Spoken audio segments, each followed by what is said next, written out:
We provide you the platform to turn your dreams into reality. Give wings to your aspirations with KR Mangalam University. तो यही विश्वास था कि हमको इंसाफ मिलेगा। हमको तो आज इंसाफ नहीं मिला तो हमारा तो भरोसा हट गया ना, क्योंकि वो मार के फिर से चले जाएंगे, फिर से छूट जाएंगे वो तो। ये जो महिला आपने वीडियो में देखी, ये राजा रघुवंशी की मां है, जिन्होंने पिछले साल अपना बेटा खोया और आज फिर से एक मां का दुख नजर आ रहा है, क्योंकि राजा रघुवंशी की हत्या मामले में जिसे मुख्य आरोपी बनाया गया था, यानी कि सोनम रघुवंशी, उसे कोर्ट से जमानत मिल गई है, जिसके बाद कई सारे सवाल उठ रहे हैं। कैसे राजा रघुवंशी हत्याकांड की मुख्य आरोपी सोनम रघुवंशी को जमानत मिली है? क्या पुलिस की एक छोटी सी चूक ने आरोपी के लिए जेल के दरवाजे खोल दिए हैं? और सबसे बड़ा सवाल, क्या होता है ग्राउंड्स ऑफ अरेस्ट जिसके बिना गिरफ्तारी को कोर्ट ने गलत मान लिया? राजा रघुवंशी केस में बड़ा मोड़ आ गया है, जहां सोनम रघुवंशी को शिलांग कोर्ट से जमानत मिल गई है। अब वो 10 महीने के बाद जेल से बाहर आने वाली है। नमस्कार, दैनिक जागरण में आपका स्वागत है और मैं आपके साथ प्रिया बिस्ट। तो जानते हैं कि आखिर कैसे सोनम रघुवंशी जेल से बाहर आने वाली है। जानते हैं इस केस की पूरी इनसाइड स्टोरी कि आखिर कानून के किस पेच ने इस हाई प्रोफाइल केस का जो रुख है वो पूरा बदल दिया है। मध्य प्रदेश के इंदौर का वो चर्चित राजा रघुवंशी हत्याकांड, जिसने पूरे प्रदेश को हिलाकर रख दिया था, उसमें आज एक बहुत बड़ा मोड़ आया है। जैसे हमने आपको वीडियो की शुरुआत में ही बता दिया है, इस केस की मुख्य आरोपी और मृतक की पत्नी सोनम रघुवंशी को शिलांग कोर्ट से जमानत मिल गई है। 10 महीने तक जेल में रहने के बाद सोनम अब बाहर आने ही वाली है। लेकिन हैरान करने वाली बात यह है कि उसे सबूतों की कमी की वजह से नहीं, बल्कि पुलिस की एक कानूनी गलती की वजह से बेल मिली है। इस पूरे मामले की गहराई में जाएं तो पता चलता है कि सोनम रघुवंशी की जमानत के पीछे सबसे बड़ी वजह गिरफ्तारी की प्रक्रिया है, जहां चूक रही। कोर्ट ने अपनी सुनवाई के दौरान पाया है कि जब पुलिस ने सोनम को गिरफ्तार किया, तब उसे गिरफ्तारी के ठोस कारण यानी कि ग्राउंड्स ऑफ अरेस्ट सही तरीके से नहीं बताए गए थे।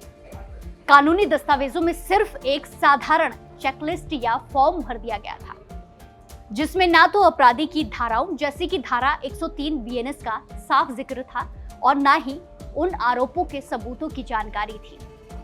कोर्ट ने इसे आरोपी के अधिकारों का हनन माना है। दरअसल हमारे संविधान का अनुच्छेद 22 खंड 1 ये कहता है कि हर व्यक्ति को ये जानने का हक है कि उसे क्यों गिरफ्तार किया गया है। शिलांग कोर्ट ने सुप्रीम कोर्ट के पुराने फैसलों का हवाला देते हुए कहा कि अगर पुलिस आरोपी की गिरफ्तारी की वजह लिखित में और साफ साफ नहीं बताती तो उसे कानूनी रूप से गलत माना जाएगा। कोर्ट का मानना है कि इस गलती की वजह से सोनम को अपने बचाव के लिए कानूनी तैयारी करने का सही मौका नहीं मिल पाया। इसी टेक्निकल खामी का फायदा सोनम के बचाव पक्ष को मिला और कोर्ट ने उसे बेल दे दी है। अदालत ने रखी शर्तें, वहीं अदालत ने कुछ शर्तें भी रखी हैं। इस पूरे मामले में आरोपी सोनम रघुवंशी को इन शर्तों पर जमानत पर रिहा किया गया है कि वो ना तो फरार होगी, ना ही सबूतों या गवाहों के साथ छेड़छाड़ करेगी। वो हर तय तारीख पर अदालत में हाजिर होगी। वो उचित अनुमति के बिना इस अदालत की अधिकार क्षेत्र से बाहर नहीं जाएगी और वो इस अदालत की संतुष्टि के अनुसार 50,000 रुपए का निजी मुचलका और उतनी ही राशि के 2 जमानती पेश करेगी। परिवार के मुताबिक अदालत का ये फैसला उनके लिए बड़ा झटका है और न्याय की उनकी लड़ाई को कमजोर करता है। उन्होंने कहा कि वो आगे कानूनी विकल्पों पर विचार करेंगे। कातिल लोग हैं, मतलब जब वो मेरे बच्चे के साथ ऐसा कर सकते तो हम किसी के साथ भी कर सकते हैं वो लोग, क्योंकि है ना, हमारा तो यही विश्वास था कि हमको इंसाफ मिलेगा। हमको तो आज इंसाफ नहीं मिला तो हमारा तो भरोसा हट गया ना, क्योंकि वो मार के फिर से चले जाएंगे, फिर से छूट जाएंगे वो तो। जमानत मिल गई उसको, सोनम को, अब आगे क्या आप लोग कहाँ तक लड़ाई लड़ने की तैयारी में? देखो हम तो है ना सरकार से एक ही निवेदन चाहते हैं कि हमको है ना वो सीबीआई जांच चाहिए कि जो भूल हुई है वो सीबीआई जांच में वापस से लिख ले, मतलब कि सोनम बाहर आई तो आई कैसे, मतलब जब उसने इतना बड़ा गुनाह करा और उसको सरकार ने छोड़ा तो छोड़ा कैसा, क्योंकि वो मेरे बच्चे की इतनी बड़ी हत्यारन थी। इसके बाद भी आज मेरे बच्चा तो मेरे को मिला नहीं और उसको देखो तो मतलब सोनम आई तो आई कैसी। आज मेरे घर पल दिनों की खुशियाँ आई थी, मैं आज वो खुशियों में थोड़ा सा वो थी बिजी कि चलो मेरे यहाँ खुशी आई है, और आज वापस से मेरे को अचानक से ये सुनने को मिलता है कि सोनम को जमानत मिल गई, तो मेरे को कितना बड़ा दुख हुआ। मेरे को ऐसा झटका लगा कि मैं खुद जानती नहीं कि हमारे बच्चे को राजा को न्याय मिलेगा। मैं क्या वहाँ की सरकार ने उसको छोड़ कैसे दिया? वो तो ऑल इंडिया में हत्यारन है और वो छूटने के बाद कितना का और मर्डर करेगी। सरकार ने उसको छोड़ना नहीं था, उसके बावजूद भी सरकार ने हमको हमारे साथ अन्याय करा है। सीबीआई जाँच कराएंगे और हाईकोर्ट जाएंगे, उससे छोड़ना नहीं था, मगर उसमें सरकार ने हमको न्याय नहीं मिला। जांच कमज़ोर हुई है और गोविंद पैसा खिला दी सबको। वहाँ के सरकार अंदर ने झाला पैसा पूरा उसमें सोनम को झोंक दिया है कि मैं छुड़ूंगा, और मैं गारंटी वाला मैं छुड़ा लूँगा। हम तो सरकार के भरोसे रहे। गोविंद आया तो गोविंद लगता है कि सोनम की मदद किसने की? गोविंद ने की मदद पूरी। गोविंद आया था आपके घर तो नहीं, सोनम के खिलाफ था, जब कह रहा था, जब बोला खिलाफ था, बोला कि मैंने सोनम को फांसी में दिलाऊंगा, पूरा केस में लड़ूंगा और केस में लड़ूंगा, राजा को न्याय मिलेगा। मगर उसने हम कानून का लड़ेंगे और अब हाई कोर्ट भी जाएंगे और सुप्रीम कोर्ट भी जाएंगे। सुप्रीम कोर्ट हाई कोर्ट जाएंगे। सीबीआई जांच की मांग भी कर रहे हैं आप लोग? सीबीआई की जांच की मांग करेंगे। हमारे साथ नाइंसाफी हुई है। शिलोंग पुलिस ने काम तो पहले अच्छा काम, हमको तो न्याय के उम्मीद में बैठे थे कि मेरे बच्चों को न्याय मिलेगा, मगर वहाँ से कैसे कुछ जमानत मिल गई है। इसके पहले आपत्ति लगाई थी मैंने, जब मुझे मालूम था, जब आपत्ति लगी थी मैंने, मगर इस बार जो है मुझे, जब मैंने 4 दिन पहले जब वकील से बात करी थी तो मुझे वकील ने बताया था तभी केस में कुछ चल नहीं रहा है, मगर सोनम की जमानत लग चुकी थी। ये वकील ने मुझे धोखे में रखा, धोखे में रखने के बाद जो है मुझे छुपाई गई सारी बातें। अच्छा, इससे पहले कितनी बार जमानत लगी जब आपने आपत्ति लगी थी? इसके पहले 3 बार जमानत लगी, 3 बार आपत्ति लगी थी मैंने। और अब आप क्या करने जा रहे हैं? इसमें यही है, हम लोग ये कर सकते हैं इसमें, तो हाई कोर्ट से जो है सोनम की जमानत जो हुई है इसको निरस्त करने के लिए जो है हम लोग इसमें अपील लगा सकते हैं। सेशन कोर्ट से हुई है? सेशन से हाई कोर्ट में लगाना पड़ेगी तो उसकी जमानत निरस्त की जाए। अच्छा, ये आप मानते हैं कि आपके साथ इंसाफ नहीं हो रहा है? 10.5 महीने में जमानत हो गई। देखिए इंसाफ तो मतलब हो ही नहीं रहा ना, क्योंकि देखिए ना इतनी जल्दी, मतलब इतने बड़ा हाईलाइट केस में जो है वो मुख्य आरोपी जो सोनम जो है उसको जमानत मिलना मतलब बहुत बड़ी बात होती है। हालांकि सोनम रघुवंशी को जमानत मिल गई है, लेकिन इसका मतलब ये बिल्कुल नहीं है कि वो केस से बरी हो गई है। उस पर मुकदमा चलता रहेगा और कानूनी प्रक्रिया जारी रहेगी। ये मामला पुलिस प्रशासन के लिए भी एक बड़ी सीख है कि गंभीर मामलों में गिरफ्तारी के दौरान कानूनी बारीकियों का ध्यान रखना कितना जरूरी है, वरना एक छोटी सी लापरवाही पूरे केस को कमजोर कर सकती है।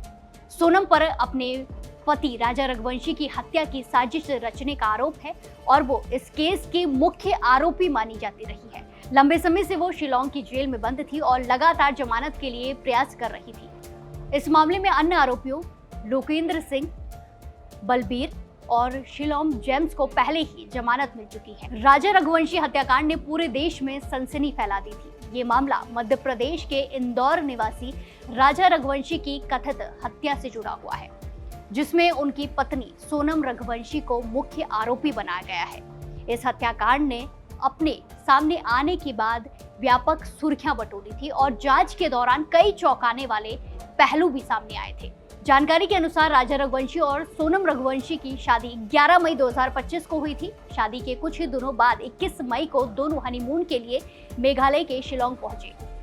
ये यात्रा उनके वैवाहिक जीवन की शुरुआत मानी जा रही थी, लेकिन 23 मई को अचानक दोनों के लापता होने की खबर सामने आई, जिसने परिवार और पुलिस दोनों को चिंतित कर दिया।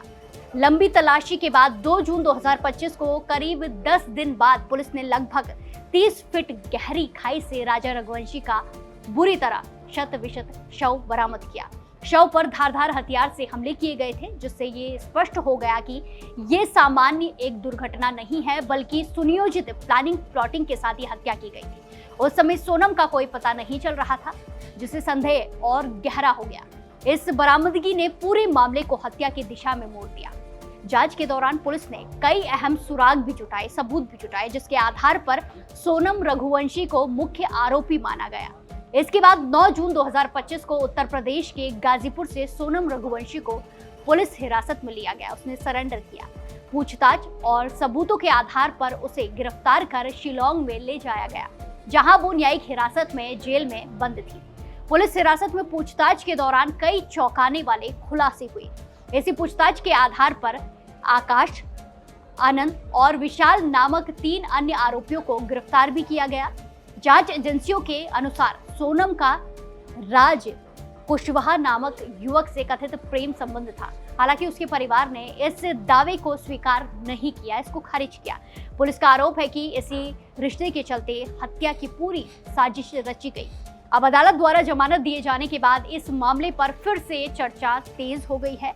कानूनी विशेषज्ञों का मानना है कि जमानत मिलने का अर्थ आरोपों से मुक्ति नहीं है, बल्कि ये केवल सुनवाई के दौरान अस्थायी राहत है। वहीं पीड़ित पक्ष की नजरें अब आगामी सुनवाई पर टिकी हुई हैं, आने वाली सुनवाई पर टिकी हैं, जहां मामले के अंतिम फैसले की दिशा तय होगी। राजा रघुवंशी हत्याकांड का ये मोड़ वाकई हैरान करने वाला है, जिसने सबको चौंका दिया है। जहां एक तरफ पीड़ित परिवार इंसाफ की आस लगाए बैठा है, तो वहीं मुख्य आरोपी का सिर्फ एक कानूनी पेच की वजह से जेल से बाहर आना पुलिस की पूरी कार्य प्रणाली पर गंभीर सवाल खड़े करता है। कोर्ट का यह फैसला साफ संदेश देता है कि कानून की नजर में प्रोसेस उतनी ही महत्वपूर्ण है जितना कि अपराध। अगर गिरफ्तारी के समय नियमों का पालन नहीं किया गया तो केस चाहे कितना भी बड़ा क्यों ना हो, आरोपी को इसका लाभ मिल सकता है। अब सवाल ये उठता है, क्या जांच एजेंसियां इस बड़ी चूक की भरपाई कैसे करेंगी? क्या ऊपरी अदालत में इस जमानत को चुनौती दी जाएगी? और सबसे बड़ा सवाल, क्या राजा रघुवंशी को कभी पूरा इंसाफ मिल पाएगा? हम इस मामले की हर कानूनी अपडेट और जांच की हर बारीकी पर नजर बनाए हुए हैं, आप तक पहुंचाते रहेंगे। इस पूरे घटनाक्रम पर आपकी क्या कुछ राय है, कमेंट्स में जरूर बताएं और ऐसी ही खबरों के लिए जुड़े रहिए दैनिक जागरण के साथ। नमस्कार।